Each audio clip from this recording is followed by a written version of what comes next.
Die niks van jullie teweeg zien, voor degenen die dat wel weten. Pieterke die zit in Mauritius op zijn gat. Wat een bewogen laten doen, dat weet hij nog altijd niet. Maar heeft gezegd, volgend jaar dan ben ik er weer, dus dat komt goed. Bert die heet gaat in zijn nek, dus die kan niet op het gewoon, maar dat komt goed. Maar jongens, 4 medailletjes. Degene die misschien de meeste het mens goed kennen. Dat is Jean Mente geweest. Jean die, ja dat zeg je, ik zie al. Jean die is legendarisch. Die speelde trombone. Die zat trouwens met zijn zoon zat ik in de klas, dat was Jacques. Maar Jean heeft het gepresteerd. Dat is een keer tijdens een opname van de ROZ, dat was toen LR, voor degene die dat misschien weet. Zeg maar, er was altijd van muziek te maken. En die kroon van gele kant. En op een goed moment kwam hij tot de ontdekking dat Jean het muziekpapier op zijn kop had staan. Dan hebben we hey, ook nog een medaille voor in Godje. Ja goed, de laatste, de commentaar van de wedstrijd met Peter Nelis. Ik ken de meeste Chinezen trouwens dat met die medailletjes, daar kan ik u wel straks wel over vertellen, want dat is voor ons veel te complex. Er komt een oplossing voor verzinnen. Dat hebben we natuurlijk Annie Abels, dat zien we, die hebben we muzikaal. Hebben we die in een goed gebracht, dames en heren allemaal. Die is, ja, een paar maanden geleden is die gestorven. En Annie, met zoene, lachende blik, hij altijd ongeveer vooral. Die zal alleen van nu vergeten, de meeste dus niet. Die is dus, en dat is dus prinses, dat is echt zo goed. Dat is de prinses van Ladenzaat altijd geweest. Altijd erbij geweest, helaas. Ja, en dan is het natuurlijk deze week. Dat heb ik al met gekregen, dus Peter Serpenti opvallen. Dan zullen we dadelijk een obade aan hem brengen. Want hier is degene geweest die Oets voor ons Ronsgrun Bolero heeft geschreven. En ik heb hem mee in mijn test. Dit is Peter Serpenti. En natuurlijk van de Serpentjes die ja, zeg maar aan de wortelen van dit hele fenomeen stonden. En die heeft een groot hart door de hoog. Die voor mijn streekveld betekend heeft. Voor alle koermuziek met name van opverladen zaten. Zelf deze hoort met. Dat was niet een al te huren, dat kan ik u verzekeren, want dan gingen ze in een sax gingen spelen. Maar hier heeft dus ook wel eens geïnstrueerd en hier heeft dus onderhand nog eens bijgebracht wat het betekent om in gedragen tempo te spelen. En dat is eigenlijk misschien wel het meest typische online zaak. Goed. Gewoon bijna muziek maken. Peter, kent die op een of andere manier het voor elkaar kregen om die dingen aan de vendel te krijgen? Dan gewoon weer noemen, proberen dat nummer van Peter, Ronsgrun Bolero, om dat ten huur te brengen. René, kent je dat nog? René Stalling, ja, die trekt al een gezicht erbij. Dat was een beetje lastig, maar we gaan het toch doen. Ja, we gaan het toch doen.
shaking hands, saying, how do you do? They're really saying, I love you. I hear babies cry. I watch them grow. They'll learn much more than I'll ever know. And I think to myself, oh,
spullen, noem ik het op, hè. Hop, spullen.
Kind van mijn leven, hoe bist je nou dood? Ik zou niks liever willen, als dat ik niet weer in die hand zou doen. En dan stap je maar, Joost. Oh, dan ben ik helemaal in de hemel. En dat is nu zo ongeveer gebeurd. Want we zien even vast op, Joost, 2016. Laten we zaten in de video.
Wie wil ik het friet hebben?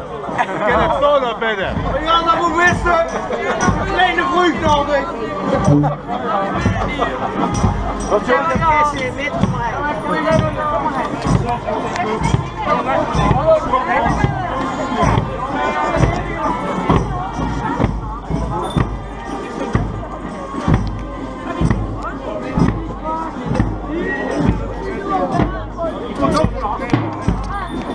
En de volgende keer komen we gaan in mute, riep je al.